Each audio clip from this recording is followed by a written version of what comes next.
हमें याद है जिस समय निष्पक्ष चुनाव हुआ,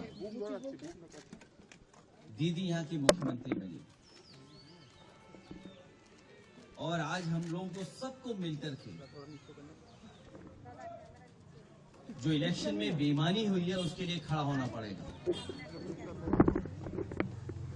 ईमानदारी से इलेक्शन जब हुआ, इलेक्शन कमीशन ने जब इलेक्शन कराया तो वो जीती। और इस बार जो मल्टी लेयर माफियागिरी हुई है इलेक्शन में, कोई कभी सोच नहीं सकता था कि इस तरह की बेईमानी Bharatiya Janata party, election commission, उनके संगी साथी, खुफिया लोग, अंडरग्राउंड लोग मिलकर के इस तरह का चुनाव करेंगे। अभी तक तो हम ये सुनते थे कि जो आज बंगाल करता है वो देश कल करता है, लेकिन बीजेपी ने जो उत्तर प्रदेश में किया बेईमानी,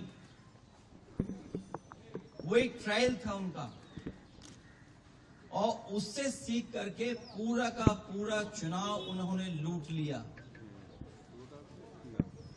सेंट्रल फोर्स हो, election commission, transfer posting, UP का चुनाव भी बड़े करीब से देखा है मैंने। न जाने कितने अधिकारियों की हम शिकायत करते थे, न कभी डीजीपी हटा, न कभी चीफ सेक्रेटरी हटे, न कोई डिस्ट्रिक्ट का अधिकारी हटाया उन्होंने। लेकिन जब बंगाल का चुनाव हुआ, पूरा का पूरा स्ट्रक्चरली उन्होंने अपना बनाया और उनको निर्देश दिए गए कि आपको चुनाव हराना है। आप में से बहुत सारे साथी होंगे, अब तो फोर्स के कई लोगों को 15 दिन की छुट्टी दी है, लीव। इतनी छुट्टी कभी सेंट्रल फोर्स को कभी नहीं मिली।